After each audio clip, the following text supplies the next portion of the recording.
بسم اللہ الرحمن الرحیم۔ خلیفہ سلیمان مسجد میں نماز مغرب کے بعد قصر خلافت میں داخل ہو رہا تھا کہ پیچھے سے کسی نے آواز دی، سلیمان۔ اس آواز میں غصہ بھی تھا اور جلال بھی۔ سلیمان نے چونک کر پیچھے دیکھا اور کہا، کون؟ عمر بن عبدالعزیز نے اس کے سوال کا جواب دینے کے بجائے سلیمان کا بازو پکڑ لیا اور کہا، سلیمان، خدا کو کیا جواب دو گے؟ سلیمان انتہا درجے کا خود پسند تھا، لیکن عمر بن عبدالعزیز کی شخصیت کے سامنے وہ مرعوب سا ہو کر رہ گیا۔ زبیر چند قدم کے فاصلے پر تھا، لیکن شام کے دھندلکے میں وہ اسے فوراً پہچان نہ سکا۔ اس نے ادھر ادھر دیکھتے ہوئے کہا، مجھے آپ کی گفتگو کا موضوع نازک معلوم ہوتا ہے، کیا اس کے لیے تخلیہ بہتر نہ ہوگا؟ آئیے اندر چلے۔ عمر بن عبدالعزیز نے کہا، میں تو مسجد میں لوگوں کے سامنے تمہارا دامن پکڑنے کے لیے آیا تھا، لیکن اب چلو جلدی کرو۔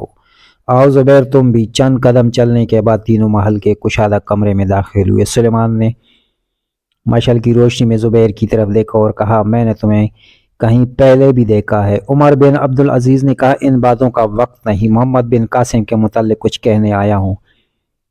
یہ محمد بن قاسم کا نام سن کر سلیمان نے غصے اور اضطراب کی حالت میں عمر کی طرف دیکھا اور کہا، تو اس کی سازش مدینہ تک بھی پہنچ چکی ہے اور یہ اس کا دوست ہے۔ زبیر نے کہا، میں اس کی دوستی سے انکار نہیں کرتا، لیکن یہ غلط ہے کہ محمد بن قاسم آپ کے خلاف کوئی سازش کر رہا ہے۔ میں یزید بن ابو کبشہ کا ایلچی بن کر مدینے پہنچا تھا۔ سلیمان کچھ کہنا چاہتا تھا، لیکن عمر عبدالعزیز نے یزید بن ابو کبشہ کا خط اس کے ہاتھ میں دیتے ہوئے کہا، یہ پہلے پڑھ لو۔ یزید تمہارے خاص احباب میں سے ہے، اگر اسے محمد بن قاسم کی معصومیت ایسا خط لکھنے پر آمادہ کر سکتی ہے تو مجھ سے یہ توقع نہ رکھنا کہ میں تمہیں مسلمانوں کی گردن پر چھری رکھتے دیکھ کر خاموش رہوں گا۔ تم شاید اس بات پر خوش ہوگے کہ قدرت نے آج تمہیں انتقام کا موقع دیا ہے، لیکن تم اس نوجوان کی عظمت کا اندازہ نہیں لگا سکتے، جس کی جان نثار تمہارے جان نثاروں سے کہیں زیادہ ہیں، جس کی تلوار تمہاری تلوار سے زیادہ تیز، جس کے تیر تمہاری تیروں سے زیادہ جگر دوز ہیں، لیکن اس کے باوجود وہ ایک نہ عاقبت نہ اندیش امیر کے سامنے سر تسلیم خم کر رہا ہے۔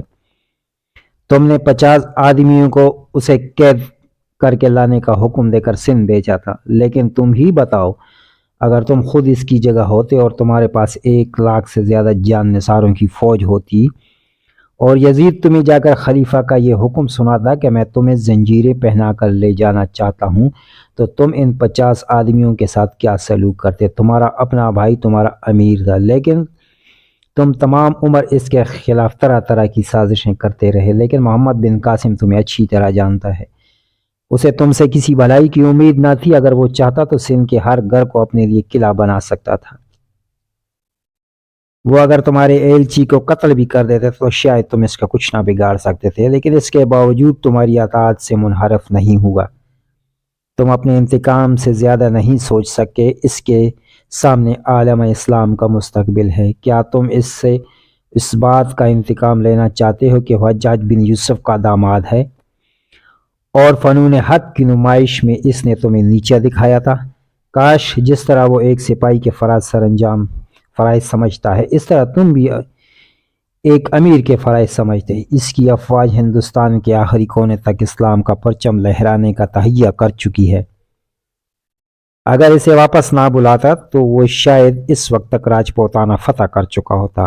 آج مجھے دمشق پہنچتے ہی پتہ چلا کہ تم نے اسے سالے کی نگرانی میں واسط بھیج دیا ہے اور تم اس کے لیے کوئی بدترین سزا تجویز کر چکے ہو، لیکن یاد رکھو تم اس کی عظمت اس سے نہیں چھین سکتے۔ لوگ جلاد کی تلوار بھول سکتے ہیں، لیکن شہیدوں کا خون نہیں بھول سکتے۔ سلیمان، میں تمہیں بہت کچھ سمجھاتا، لیکن اب ان باتوں کا وقت نہیں۔ اگر فاتح سندھ کے سینے میں پیوست ہونے والا تیر ابھی بھی تمہارے ہاتھ میں ہے تو اسے روک لو، ورنہ یاد رکھو آنے والے مورخ جہاں محمد بن قاسم کو اس زمانے کا سب سے بڑا مجاہد کہیں گے، وہاں وہ تمہیں اسلام کے سب سے بڑے دشمن کے نام سے یاد کریں گے۔ اگر تم نے میری بات نہ مانی تو شاید کل تک میں دمشق کے لوگوں کو یہ سوچنے پر مجبور کر دوں کہ مسلمانوں کی جماعت میں تمہارے جیسے امیر کے لیے کوئی جگہ نہیں۔ سلیمان کا غصہ ندامت میں تبدیل ہو چکا تھا۔ وہ اضطراب کی حالت میں مٹھیاں بھینج کر کمرے میں ٹھہرنے کے بعد مشعل کے سامنے رکا۔ پھر اس نے عمر بن عبدالعزیز اور زبیر کی طرف دیکھا اور گھبرائی ہوئی آواز میں کہا، کاش آپ 2 دن پہلے آ جاتے، میرا تیر کمان سے نکل چکا ہے، اب میں کچھ نہیں کر سکتا۔ عمر بن عبدالعزیز نے پوچھا، تو تم اس کے قتل کا حکم بھیج چکے ہو؟ سلیمان اس بات میں سر ہلایا۔ زبیر نے کہا، اگر آپ دوسرا حکم لکھ دیں تو میں شاید وقت پر پہنچ سکوں۔ سلیمان نے تالی بجائی، ایک غلام تعمیل کے لیے موجود ہوا۔ سلیمان نے کہا، میرے استبل کا بہترین گھوڑا تیار کرو۔ غلام چلا گیا اور سلیمان خط لکھنے میں مصروف ہو گیا۔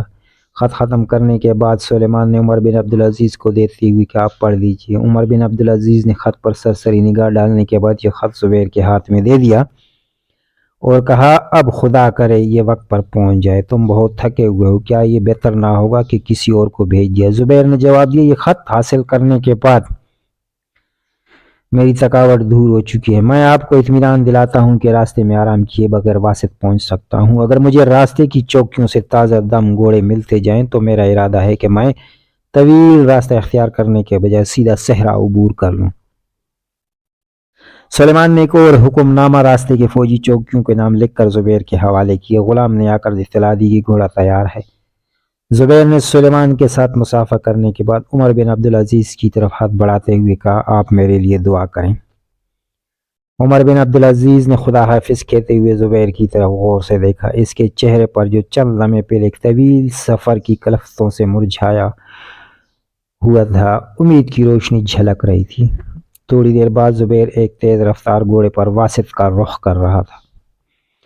صحرا عبور کرنے کے بعد زبیر ایک رات تیسرے پہر کے قریب ایک سرد و شاداب علاقے میں گزر رہا تھا۔ مسلسل بے آرامی سے اس کے اعضاء شل ہو چکے تھے، سر درد سے پھٹ رہا تھا۔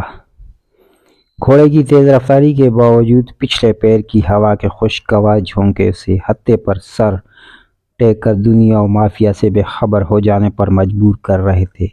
ایک ناقابل تسخیر عزم کے باوجود کبھی کبھی اس کی آنکھیں خود بخود بند ہو جاتی، لگام پر ہاتھ کی گرفت ڈھیلی پڑ جاتی اور گھوڑے کی رفتار تھوڑی دیر کے لیے سست ہو جاتی، لیکن ایک خیال اچانک کسی تیز نشتر کی طرح اس کے دل میں اتر جاتا۔ وہ چونک کر ستاروں کی طرف دیکھتا اور گھوڑے کی رفتار تیز کر دیتا۔ اس کی منزل قریب آ چکی تھی۔ وہ تصور میں سلیمان کا خط سالے کے ہاتھ میں دے رہا تھا، قید خانے کے دروازے پر محمد بن قاسم سے بغل گیر ہو رہا تھا۔ وہ کہہ رہا تھا، محمد، میں اب سو جانا چاہتا ہوں، کسی ندی کے کنارے، کسی درخت کی گھنی اور ٹھنڈی چھاؤں میں، اور دیکھو، جب تک میں خود تازہ دم ہو کر نہ اٹھوں مجھے جگانا مت۔ نیند کتنی عجیب چیز ہے، ہر دکھ کا مداوا، ہر درد کا علاج۔ کم از کم ایک دفعہ جی بھر کر سونا چاہتا ہوں، لیکن نہیں میرے دوست، تمہیں سلامت دے کر میری نیند اور تھکاوٹ دور ہو جائے گی۔ افق مشرق پر صبح کا ستارہ نمودار ہو رہا تھا۔ زبیر کا تصور اسے کہیں سے دور لے جا رہا تھا۔ پھر وہ ایک بار دیبل کے راستے میں ایک ٹیلے پر کھڑا تھا اور کم سے اور نوجوان سپہ سالار کے یہ الفاظ اس کے کانوں میں گونج رہے تھے، زبیر، مجھے ستارے کی زندگی پر رشک آتا ہے، جس کی زندگی جس قدر مختصر ہے، اس قدر اس کا مقصد بلند ہے۔ دیکھو، یہ دنیا کو مخاطب کر کے کہہ رہا ہے کہ میری عارضی زندگی پر تعصف نہ کرو۔ قدرت نے مجھے سورج کا ایلچی بنا کر بھیجا ہے اور میں اپنا فرض پورا کر کے جا رہا ہوں۔ کاش میں بھی اس ملک میں آفتاب اسلام کے طلوع ہونے سے پہلے صبح کے ستارے کا فرض ادا کر سکوں۔ زبیر کے دل میں ایک ہوک سی اٹھی، پھر اس نے پھر ایک بار تھکے ہوئے گھوڑے کو پوری رفتار سے چھوڑ دیا۔ افق مشرق سے شب کی روائسیاں سمٹ رہی تھی۔ صبح کا ستارہ نور کے آنچل میں چھپ گیا اور آفتاب خونی کباب پہن کر نمودار ہوا۔ زبیر نے آخری چوکی سے اپنا گھوڑا تبدیل کیا۔ 2 کوس اور چلنے کے بعد زبیر کو حد نظر پر واسط کی مساجد کے مینار نظر آ رہے تھے۔ وہ ہر قدم پر بیم درجہ کے اٹھتے ہوئے طوفانوں میں امید کی مشعل جلا رہا تھا۔ شہر کے مغربی دروازوں پر آدمیوں کا ہجوم دیکھ کر زبیر نے گھوڑی کی باگ کھینچی اور چند نوجوانوں کے کندھوں پر کسی کا جنازہ دیکھ کر اتر پڑا۔ ٹانگوں میں اس کا بوجھ سہارنے کی طاقت نہ تھی، پھر بھی اس نے ہمت کر کے ایک عرب سے پوچھا، صالح کہاں رہتا ہے؟ عرب نے کہا، اس کی طرف حقارت سے دیکھتے ہوئے جواب دیا، تم کون ہو؟ اس سفاق سے تمہارا کیا کام ہے؟ زبیر نے چند نوجوانوں کی پرنم آنکھیں دیکھی، پھر عرب کی طرف دیکھا اور دھڑکتے ہوئے دل پر ہاتھ رکھ کر بولا، میں دمشق سے خلیفہ کا ایک ضروری پیغام لایا ہوں۔ عرب نے سوال کیا، خلیفہ نے اب کس کے قتل کا حکم بھیجا ہے؟ زبیر نے پتھرائی ہوئی آنکھوں سے عرب کی طرف دیکھتے ہوئے پوچھا، یہ جنازہ کس کا ہے؟ عرب نے جواب دیا، تم نے فاتح سنگھ کا نام سنا ہے؟ زبیر کے ہاتھ سے گھوڑے کی بھاگ چھوٹ گئی، لڑکھڑا کر زمین پر گر پڑا۔ بہت سے لوگ اس کے گرد جمع ہو گئے۔ ایک نوجوان زبیر زبیر کہتا ہوا آگے بڑھا، پھر اس کے قریب بیٹھ کر اسے ہوش میں لانے کی کوشش کرنے لگا۔ اس کی آنکھوں میں آنسو تھے اور درد بھری آواز میں کہہ رہا، زبیر اٹھو، جلدی کرو، عماد الدین محمد بن قاسم کا جنازہ جا رہا ہے۔ زبیر بہوشی کی حالت میں بڑبڑا رہا تھا، محمد میں اب سو جانا چاہتا ہوں، کسی ندی کے کنارے، کسی درخت کی ٹھنڈی اور گھنی چھاؤں میں، اور جب تک میں خود نہ اٹھوں مجھے جگانا مت۔ نوجوان نے سے جن جوڑتی ہوئے کہا، زبیر میں خالد ہوں، میری طرف دیکھو۔ محمد چل بسا، سندھ کا آفتاب واسط کی خاک میں روپوش ہو رہا ہے۔ اٹھو، لوگ تمہارے دوست کا جنازہ لے جا رہے ہیں۔ زبیر نے آنکھیں کھولی اور پریشان سا ہو کر بولا، خالد تم؟ میں ہوں؟ میں کہاں ہوں؟ اور میں شاید بے ہوش ہو گیا ہوں، اور جنازہ مجھ سے شاید کوئی یہ کہہ رہا تھا، نہیں محمد بن قاسم نہیں ہو سکتا، دیکھو میں اس کی رہائی کا حکم لایا۔ زبیر نے خط نکال کر خالد کو دے دیا اور کہا، خالد اسے جلدی سے اس سالے کے پاس پہنچا دو۔ خالد نے بیتے ہوئے جسی کاغذ کے پرزے کی طرف دیکھا اور اسے زمین پر پھینک دیا۔ زبیر مبہوت سا ہو کر خالد کی طرف دیکھ رہا تھا۔ ایک معمر عرب نے جھک کر خط اٹھا لیا، سکور کا پڑھتی چلا اٹھا، امیر المومنین کا حکم تھا کہ اسے عزت کے ساتھ دمشق پہنچایا جائے۔ سالے نے اسے اپنے ارادے سے قتل کیا۔ امیر المومنین ایسا حکم نہیں دے سکتے تھے۔ واسط کے مسلمانوں محمد بن قاسم کی روح سے انتقام کے لیے پکار۔